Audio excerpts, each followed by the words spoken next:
एक बार एक व्यक्ति रेगिस्तान में कहीं भटक गया। उसके पास खाने पीने की जो थोड़ी बहुत चीजें थी वो जल्दी खत्म हो गई थी।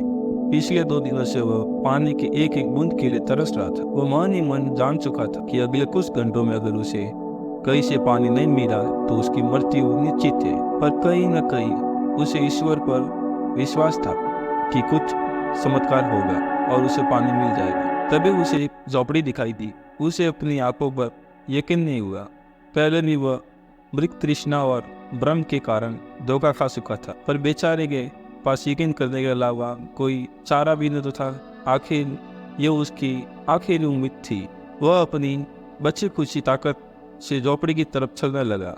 जैसे जैसे वह करीब पहुंचता उसकी उम्मीदें बढ़ती जाती और इस बार भाग्य भी उसके साथ था।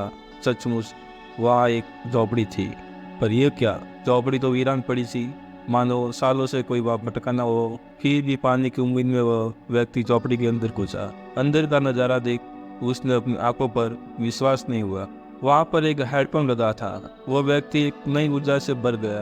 पानी की एक एक बूंद के लिए तरसता हुआ तेजी से हैंडपंप को चलाने लगा, लेकिन हैंडपंप तो कब का सूखा था। वह व्यक्ति निराश हो गया। उसे लगा कि अब उसे मरने से कोई नहीं बचा सकता। वह निडाल होकर वही गिर गया। तभी उसे झोपड़ी की छत से बंदी पानी से भरी एक बोतल दिखाई दी। वह किसी तरह उसकी तरफ लपका और उसे खोलकर पीने ही वाला था कि तभी उसे बोतल से चिपका एक कागज दिखा। उस पर लिखा था, इस पानी का प्रयोग हैंडपंप चलाने के लिए करो और वापस बोतल भरकर रखना ना भूलिए। यह एक अजीब सी स्थिति थी। उस व्यक्ति को समझ नहीं आ रहा था कि वह पानी पिए या उसे हैंडपंप में डालकर चालू करे।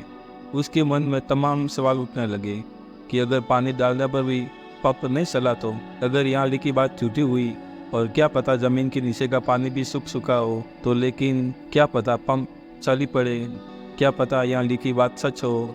वह समझ नहीं पा रहा था कि क्या करे। फिर कुछ सोचने के बाद उसने बोतल खोली और कांपते हाथों से पानी पंप में डालने लगा।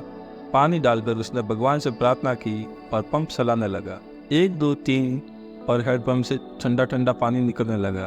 वह पानी किसी अमृत से कम नहीं था। उस व्यक्ति ने जी भरकर पानी पिया। उसकी जान में जान आ गई। दिमाग काम करने लगा। उसने बोतल में फिर से पानी भर दिया और उसे सख्त से बांध दिया। जब वह ऐसा कर रहा था तभी उसे अपने सामने एक और शीशे की बोतल दिखी। खोला तो इसमें एक पेंसिल और एक नक्शा पड़ा हुआ था जिसमें रेगिस्तान से निकलने का रास्ता था।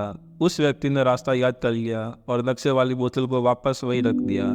इसके बाद उसने अपनी बोतलों में पानी भरा और वहां से जाने लगा। कुछ आगे बढ़कर उसने एक बार पीछे मुड़कर देखा, फिर कुछ सोचकर वापस उस झोपड़ी में गया और पानी से भरी बोतल पर चिपके कागज को उतारकर उस पर कुछ लिखने लगा। उसने लिखा, मेरा यकीन करिए ये हैंडपंप काम करता है। दोस्तों, यह कहानी संपूर्ण जीवन के बारे में है। ये हमें सिखाती है कि बुरी से बुरी स्थिति में भी अपनी उम्मीद नहीं छोड़नी चाहिए, और इस कहानी से यह भी शिक्षा मिलती है कि बहुत बड़ा पाने से पहले हमें अपनी ओर से भी कुछ देना होता है। जैसे उस व्यक्ति ने नल चलाने के लिए मौजूद पूरा पानी उसमें डाल दिया। देखा जाए तो इस कहानी में पानी जीवन में मौजूद महत्वपूर्ण चीज़ों को दर्शाता है। कुछ ऐसी चीज़ें हैं जिनकी हमारी नज़रों में विशेष कीमत है। किसी के लिए मेरा यह संदेश ज्ञान हो सकता है, तो किसी के लिए प्रेम, तो किसी और के लिए पैसा। ये जो कुछ भी है उसे पाने के लिए पहले हमें अपनी तरफ से उसे क्रम रूपी हैंडपंप में डालना होता है, और फिर बदले में आप अपने योगदान से कई अधिक मात्रा में उसे वापस पाते हैं। दोस्तों, आप हमारे YouTube चैनल पर नए हो तो चैनल को सब्सक्राइब और लाइक ज़रूर करें।